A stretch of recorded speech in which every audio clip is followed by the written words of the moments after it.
He's among one of the few Vietnamese heritage players to have competed in a Grand Slam main draw. And now he is looking to return to play in some of the most prestigious tennis tournaments. So coming to the next hot spot today, one-on-one with Thai-Son Kwiatkowski.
So everyone, Thai-Son is joining me right now. So first question, who is Thai-Son? I'm 27 years old, Vietnamese American tennis player, and I've been playing tennis my whole life. Very passionate about it and very excited to be here. Thanks for having me. Oh, you're welcome. We would love to have you here. So I know that you just recently competed in the Vietnamese National Games. How was that experience? Yeah, it was awesome. I mean, it was my first tournament back from the wrist injury, so I was a little bit rusty and a little bit nervous, but it was awesome to compete against the best players in Vietnam and see my team and play for Ho Chi Minh City again. So yeah, it was an awesome week, and hopefully I can come back and play again soon.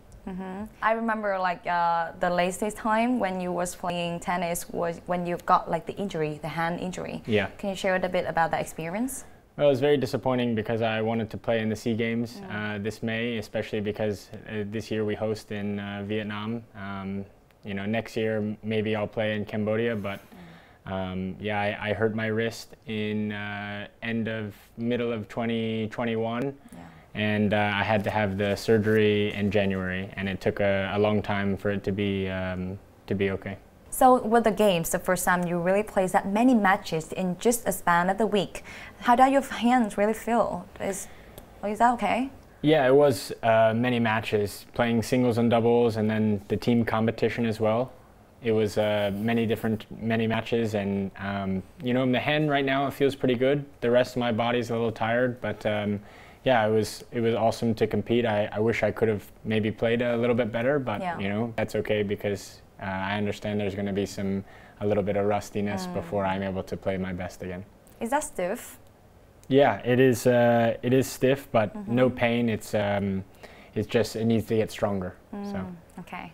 So are you ready to bounce back in 2023? And if you have any plans, can you please share a bit about the next plans? Yeah, I mean, I want to play as many matches as possible next year now that I'm healthy. I know in the beginning it's going to be a little bit of rust, and I have to get the momentum and the groove back, but I think 2023 is going to be very good for me. I missed the sport a lot. I wanted to play very bad, and so being at home doing rehab was very tough, and especially to miss SEA Games in Vietnam when we're hosting. But I have a protected ranking, so this coming year I can start an Australian Open and then hopefully play the other Grand Slams. Yeah, sure. Okay, so speaking about competing in the majors, you twice received the wild card to play in the US Open main draw, right? So you came so close to beating Misha Verev in the US Open in 2017, right? So you think looking back 5 years later, now, do you think you could have done differently to score probably one of the biggest achievements in your entire career? That was a great experience, but also the first time you're there, you're a little bit immature, and you're caught up in the lights and the US Open in New York City for the first time. I was, very nervous, and I felt that, this win would be so amazing, but now I feel like my level is closer to that, and I think if I had that moment again, I would be more comfortable and you know, less nervous. So I think I'm much more mature now. I'm 27. Before I was 21. I'm glad you are. Yeah, and I think I deserve to be at that level. And when you truly believe that, then you're able to play a little bit better. Yeah, sure. So nevertheless, 2017 has been like a great year for you when you won the NCAA Men's Singles Championship. So how did you transition from being like a contagious tennis champion to grinding out in the tour? Well, the biggest difference between college tennis and professional tennis is on the pro tour you're alone most of the time, and maybe it's just you and your coach. Yeah. In college you're with your whole team, so you have to learn to be alone a lot, which it can be tough at times. You're away from your home up to 30 weeks a year traveling. So this was a difficult transition for me, just to be on the road so much, but you know, every week the players are very good, and every week, you know, everyone's working really hard. So, you know, at the end of the day, you just have to work even harder. So can you recall a bit about the circumstance that led you to play at the VTVcab circuit and then receive the Vietnamese passport? Like, how did it happen? Yeah, I mean, I'm very lucky that Hung Tin Corporation and the Ho Chi Minh tennis team found me and asked me to play for their team. Every time I come here, I enjoy very much competing, especially in Vietnam, and to be here at this tournament, I just want to put on a good performance for the team and do my best. You know, I'm very excited to, you know, have a Vietnamese passport now and be able to come back, and it's possible to have the opportunity to play in the SEA Games and potentially other things like playing for Vietnam or playing Davis Cup are all on the table. Yeah. You know, next year I hope to play in Cambodia in the SEA Games because I missed it this year, and yeah, all these things are possible now that we have the Vietnamese passport. Oh, that's really cool. So I guess like Hung Tin Corporation has had a lot of influence on your career, right? So far, what are those? Yeah, I'm very grateful that the sponsor is able to help me be on the team. I like spending time here in Vietnam. The juniors and the other guys on the team are good guys. To be able to come here and practice with them and be around them is good. And yeah, I mean, with the support financially from the team, it helps me to be able to travel and play all these tournaments. And you know, sometimes it can be tough financially, but you know, when the team has supporting me like this, it makes the career much easier. Wow, it's now more like a family corporation now than just business, right? Yeah, no, I'm very grateful to them. Yeah, I think this is one of the things that a lot of people would love to be a part of Hung Tin Corporation as well, because I can tell like a lot of other corporations, they don't treat like players as if they are one of the family members. Yeah. Yeah. No, not an employee at all, but it's it feels like a family, and you know, from the coaches to the other players to the sponsors, it's very family atmosphere. Yeah. So for like the trip, this one, what was the first thing that you did when you first stepped in Vietnam? Well, I mean, I love to eat, so you know, we're in Ho Chi Minh, and we go to all the you know, street food places and all the restaurants. So I love to try all the things, and this is my first time in Hanoi, so being here, you know, trying all the food as well in the city is a lot of fun. And so what are the food that you think that you would die to eat again when the next time you come back here? Well, I mean, back home my mom makes pho, and she can make bang kun and things like that, but for the first time I had like bun cha, and that was yummy, and so yeah, enjoying things like that I will definitely miss because we don't have it back home. Yeah, yeah, sure.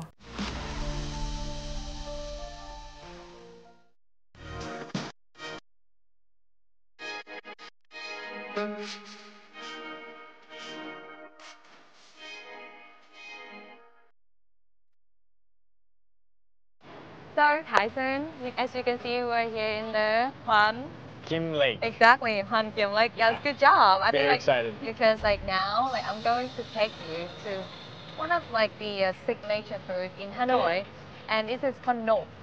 Have you ever heard of that? No, I'm a little nervous but excited. So. Đúng rồi. Vâng, cho con hai bát nộm đúng không ạ?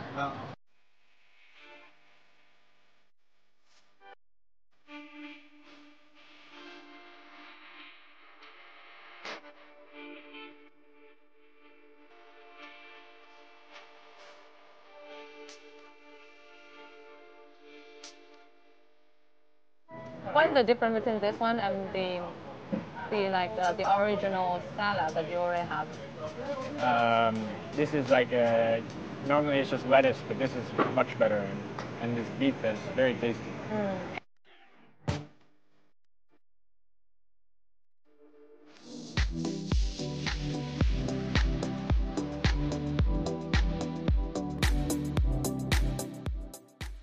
So yes, we just finished the first dish, which is like the traditional Vietnamese snack.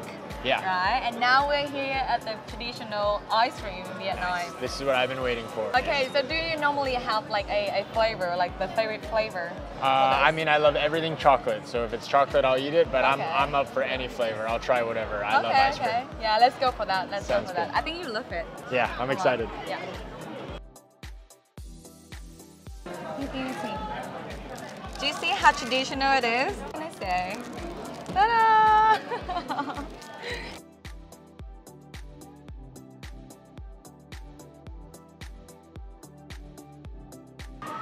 Do you want to say anything to your audiences to, like spread out the culture of Vietnam? This is the bomb right here. These are the Come to heritage. Hanoi, The heritage. and this is what you gotta go for.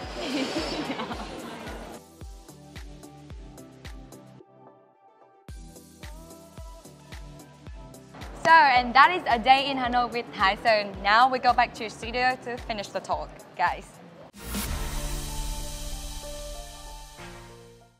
So in general, what do you think about playing or about tennis in general in Vietnam right now?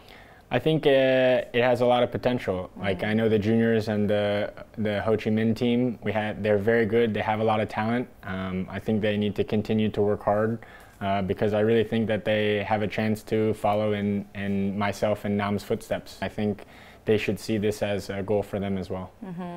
Yeah, that is about their goals, but about these two specifically, about Lý Hoàng Nam, right, and Trịnh Linh Giang, you probably know two of them, right? And how do you think of them, about their potential, about their ability? Yeah, I think they're really amazing, and they're both on the national team in Davis Cup.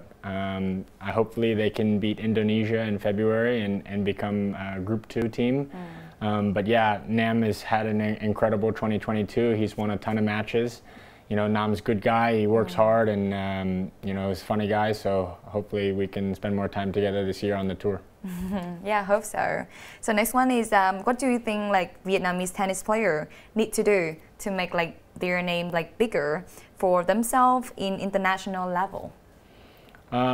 I think they just need more exposure. I think the juniors need to play more international tournaments. I think playing tournaments in Asia is good, but also they should go to the United States, they should go to Europe, play tournaments there, see how good the level is, see that they need to continue working hard. And I think Nam's a great example of that. He played a ton of tournaments this year, and now he's about to be top 200, so that's awesome for him. Yeah. So about yourself, remember that you missed the chance to play at the SEA Games for the first and also Davis Cup, right? So so competing for Vietnam national team, is that still on your list? It's definitely on the table of possibilities. My first priority is playing for the Hung Tin team in Ho Chi Minh, but if the national team needs me, then it's always a possibility. But you know, Nam and Gyan and Tuan Minh Phams are all very good, so they have great players without me as well. So let's throw back a bit about the very first days. In what circumstance that you started this amazing journey, and how? Well, both my parents worked, so my grandma, my Banoi, would pick me up from school, and she played tennis every day, and so she would take me and I would sit there on the side of the court and watch her play. And then when she was done playing, she would, you know, give me the racket and tap the ball with me over the net. So I just fell in love with it right away, and ever since then I've been obsessed trying to play tennis all the time. So really it's thanks to my grandma that I'm in tennis. And yeah, she's still alive and she still supports. She texts me after the matches, so it's nice to have that. Oh, so grandma is your very first inspiration, right? Yes. Yeah, so in that very first moment when you touched the racket, how did it feel? Was that any like sparkle or click? Well, I don't remember exactly the moment, but the story that my parents tell me is that when I turned 4 years old, that they put 5 different objects out in front of me. They put, you know, a doctor's stethoscope, they put a trash bag, they put an apple, they put a pencil, and they put a tennis racket. And they said that the first thing I reached for was a tennis racket. So I guess I've always been destined to play tennis, and that's always been me. So basically, everyone can tell that tennis is not a cheap sport, right? So for the past years, you've been playing and sticking with this sport really long time. Yeah. How do you manage to afford all of these expenses? Like, yeah, how's that? Luckily, when I was a junior, I got a scholarship to play at a tennis academy in high school. So they paid for my tennis coaching. And then I went to college and had a tennis college scholarship. So I was able to play 4 years there. And then when I won NCAAs in 2017, I got a wild card to the US Open, and just playing in the US Open is quite a bit of money. So that was able to give me a jump start financially in my career, and you know, now being able to be part of you know, Hung Tin team and Ho Chi Minh team also, you know, allows me to be able to travel and play. Do you think it can be considered as a career, right? Yeah, it's definitely a tough career. It's not easy, but you know, I think every career is tough, and if you love something enough and you want to work hard enough, it's possible, because there is a lot of money if you can be top 200. You know, the prize money goes up every year, and yeah, I'm very excited because you know, it's a good opportunity for me.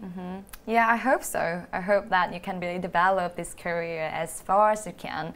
But there was a time when Lý Hoàng Nam once says you can only make real money over tennis when you are in top like 150. Yeah, how do you think about that statement? I agree. I mean, I would say maybe 200 is the breaking point once you start making a good living. At 200, you play all the Grand Slams, and the Grand Slams is where the most prize money is. You know, every year they're making changes for the ATP Tour. You know, adding prize money, adding better conditions. You know, paying for travel sometimes and things like that. So, yeah, top 200 is a big deal because you get a lot more benefits from the tour. Right. Not only do you know, make more money, but you get other benefits like health insurance and different things like that. You can start earning pension and other things like that. So it's a big change from outside top 200 to top 200 for sure. Oh, that's cool. Things are getting better, but yeah, I agree that, you know, once you're top 200, life is good. Before that, it can be a bit of a struggle for sure. Yeah, so there's a lot of things for like a professional tennis player to take care of, right? During the time that you're playing. But outside of the court, can you describe like how is a day of yours look like when you don't have to compete in the tournament? Yeah, no, honestly, a training week at home is more important sometimes than the tournament. So a normal training day for me is, you know, wake up around 7:30, have breakfast. Practice is scheduled between 9 and 11 a.m., but you have to arrive at 8:15 to warm up. You see the physio beforehand, you get stretched. Yeah. For me, I have some wrist pain, so I have to, you know, take care of my wrist before I go and practice. So I see the physio before to you know, loosen up my arm, tape my wrist. Then I practice from 9 to 11. Yeah, so then after the practice, we go eat lunch. We'll come back and we'll practice again between maybe 1 and 3, a little bit different in the morning. Usually in the morning it's a little bit more physical and tough. In the afternoon we do some more technique. And then at 3 I'll go in and work with my fitness trainer. So, you know, we either do 1 hour of lifting weights or we do 1 hour of cardio, like on the bike or on the treadmill or running the stairs. After that, around 4:15, I go work again with the physio to take care of my body. After, you know, 6 hours of training, I have pain. I'm not young anymore. Maybe when I was 18 years old, I didn't have pain. Don't say that. But now I'm 27 and, you know, my back hurts, my wrist hurts. So it is important always to have this hour at the end of the day to take care of my body, either stretching or doing things like that. So I finish up around 5 p.m. and that's when I go home, and I get home and I just lay on the couch. And you know, usually you know, I order out dinner because I'm too tired to cook in the evening. But I can tell. sometimes I do cook, not well, but sometimes. What are the food? Don't talk to me about like instant noodle. Oh, not instant noodle, but but like maybe pasta or like. So let's say like the instant noodle of the America. Yeah. Okay. Okay. Or like I can make rice and chicken and broccoli and vegetables. Okay. Better. A lot of rice. You know, have a nice rice maker. Use it every day. But otherwise, yeah, can't make too many things. Yeah, I can tell. So among all the courses, all the places that you have played before, what is the craziest location for you? Obviously, it's a big honor to play all the Grand Slams, play in Paris, play in London, play in New York, US Open. Wow. But the most fun probably is honestly Australian Open. Melbourne is a crazy atmosphere. The fans are awesome. They're always happy and having a good time. Singapore is an awesome place that I've played. You know, I love going to Italy every year. I love eating the food there. What a life. And then, you know, probably my favorite tournament is Indian Wells in the US. It's in Palm Springs. The venue is insane and so beautiful, and yeah, I'm lucky to play in all these places. Yeah, so compare between great wins and tough losses. How do you deal with this? Because like so far, everyone can tell that when you was in the college, you always wins, right? But like for now in the tours, and of course like the games is a bit tougher, and like the competitors are like really big names people, right? So how do you normally deal with this? Yeah, I mean, it's tough. You go from college to where I'm winning almost all the time to on the tour, you know, I lose every week. So unless you're Federer or Djokovic or Nadal, you're going to lose almost every week. And this is something you have to learn as a professional player. No matter how good you are, you're going to have a lot of losses in it, and you have to build that toughness and understand that you know, you have to, every time you lose, you can take a lesson from it and keep working and competing. And you can't get too high with the wins, and you can't get too low with the losses. So you have to be very even keel, and you know, like that is the only way to be consistent, and it's the best for the mental also. Yeah, but like specifically, how do you actually do that? Like you're gonna stay at home, think about that, to recall about the moment, to learn from that, or you still go out there and like you feel like okay, like you accept the failure and you move on. Yeah, it's tough to always be able to accept defeat, but you know, you have to understand that this is just how the sport is. Everyone is very good and everyone can play, and you know, if you're not at your best, it's possible that you'll lose. You know, so you have to take care of the mental, do some meditation, do things like that, and that's the only way to keep moving forward. Yeah. So as we all performers, right? Who would be the person that you look for first in the crowd when you was playing? And is that person a really, how can I say, influential person to your life and career?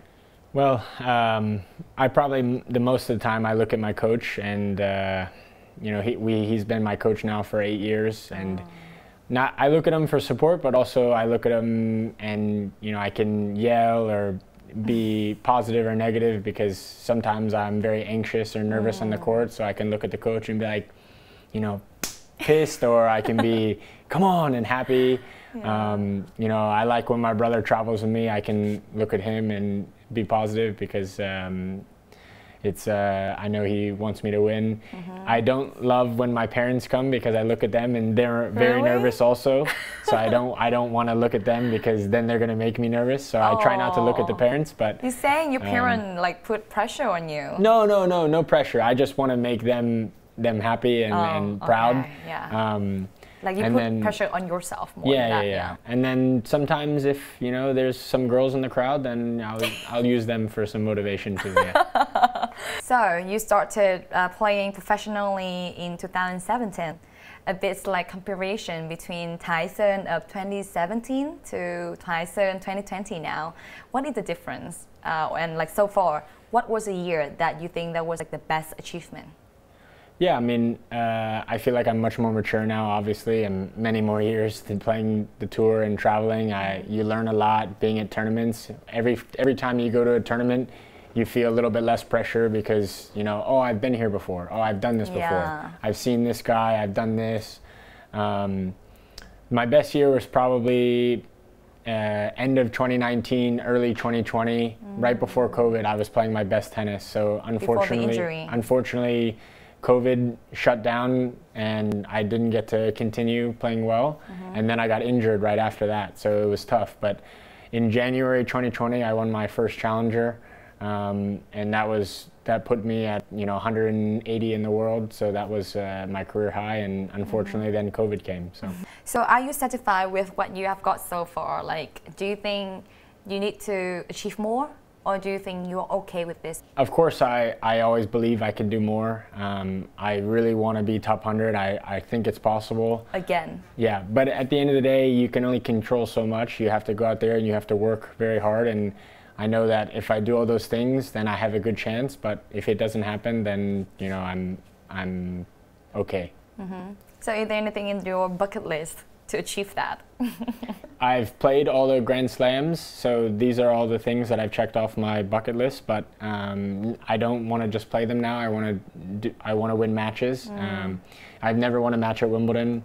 I've only won one match at French Open. Big one. So, you know, I want to do more at the Grand Slams. I want to play other ATP tournaments and, yeah, and hopefully win SEA Games. Okay, so before we end this talk, I want you to answer one thing, and it's really define how much you know about yourself. Okay. Yes. How do you want to be remembered?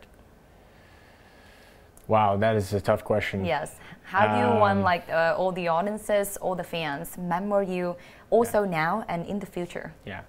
Well, I think one thing that I've always been is very authentic. I'm very emotional on the court. You know exactly how I'm feeling. I'm pissed. I'm excited. Yes. I play with a lot of energy, so I hope that people, when they watch me, they're like, wow, like he's really giving his all and leaving it all out there, and he's very passionate and cares a lot. So I want to be remembered as someone who, you know, worked really hard and cared a lot about the sport.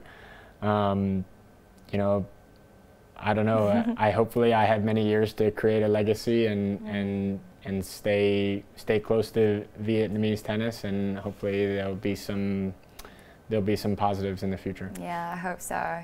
Yeah, so it has been really fun talking to you about everything, about yourself, about your career, and I really hope that after the hand injury, you would bounce back stronger than ever and really earn whatever it takes to really like get back to the rank. And I think you deserve that. Wow, thanks. Me too, and had a ton of fun being here with you, and hopefully we can do it again soon. I hope so. Next time in Vietnamese, okay? Yes, I promise. And that's all for our talk sport today. I hope you guys have enjoyed our talk and also to learn something about Thai-Son, about his journey, and also about his personality. And see you in our next episode of Talk Sport. I'm Hang Phung, and see you next time. Bye!